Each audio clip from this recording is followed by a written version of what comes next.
Madame, monsieur, il y a en France 70 millions de cartes bancaires en circulation. Près de 2 tiers de ces cartes sont distribuées par la société américaine Visa.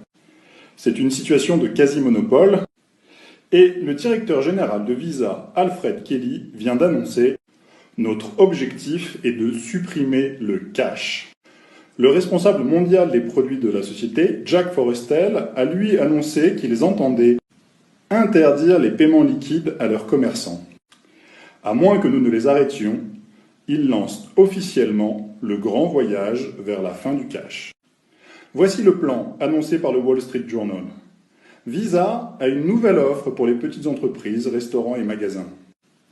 Nous leur offrirons jusqu'à 10 000 $ de rabais pour qu'ils s'équipent avec nos nouvelles technologies de paiement. En échange, nous leur demanderons de refuser les paiements en espèces. Et M. Forrestel ajoute « Pour nous, ce n'est réellement qu'une première salve ». Entendez, cela arrive aujourd'hui aux États-Unis et demain en France. Mais que vient faire une société privée là-dedans, me direz-vous? Lorsque vous payez par carte, Visa prélève 2% du montant de la transaction. Or, pour les achats courants, plus d'un paiement sur 2 se fait encore en argent liquide en Europe. Dans des pays comme l'Allemagne ou l'Autriche, très attachés à l'argent liquide, il y a même plus d'euros échangés en liquide que par carte. En Inde, l'activité de Visa a bondi de 75% instantanément lorsque le gouvernement a retiré de la circulation la presque totalité des billets. Et tout cela sans générer de révolte. Le plan se déroule comme prévu. Imaginez la manne financière de la fin de l'argent liquide en France et en Europe pour une société comme Visa. Et pourtant, vos pièces et vos billets ont ce que l'on appelle un cours légal. Personne n'a le droit de les refuser en Europe. La monnaie est un instrument de souveraineté. C'est à l'État et au peuple de décider de la forme de leur monnaie. Mais certainement pas à une société privée qui augmente considérablement ses profits grâce à la fin de l'argent liquide. Mais Visa est le complice parfait pour le hold-up du siècle. Cette annonce du directeur général de Visa suit de quelques mois la publication d'un rapport du Fonds monétaire international. Et voilà ce que vous pouvez lire dans ce rapport. Il semble préférable que la fin des paiements en liquide vienne du secteur privé et non du secteur public.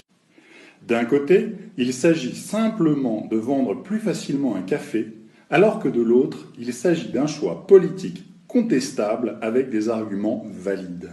Parmi les arguments valides, le rapport souligne les risques d'une société sans cash en cas de panne ou attaque informatique, ou même en cas de cyberguerre. Le rapport insiste d'ailleurs, dans tous les cas, la tentation d'imposer par décret la fin de l'argent liquide est à proscrire tant la population y est attachée. On ne saurait être plus clair, l'État ne peut pas supprimer lui-même l'argent liquide, il faut que cela passe par le secteur privé.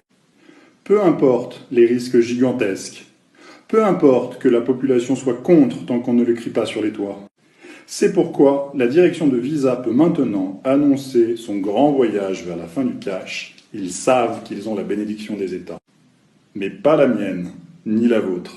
Il y a là une transgression énorme. La monnaie européenne a cours légal, c'est-à-dire que légalement, un marchand n'a pas le droit de refuser un paiement en euros, qu'il soit par carte ou en liquide.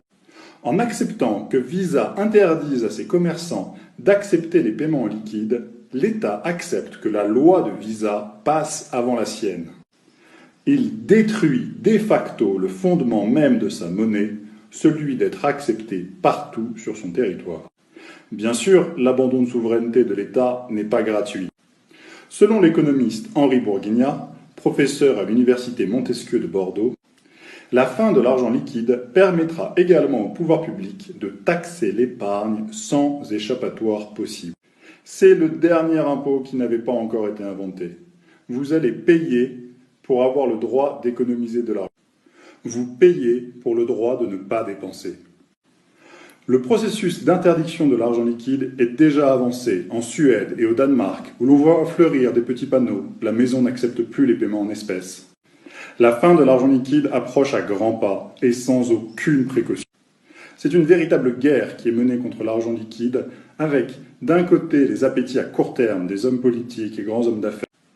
Bill Gates, Mario Draghi, Christine Lagarde, William White de l'OCDE, Blythe Masters de JP Morgan ont préparé la fin de l'argent liquide au dernier forum économique mondial de Davos. Mais de l'autre côté, qui défendra la vision prudente et de long terme des populations? L'État faillit à sa tâche et c'est à nous de nous élever contre cette folie.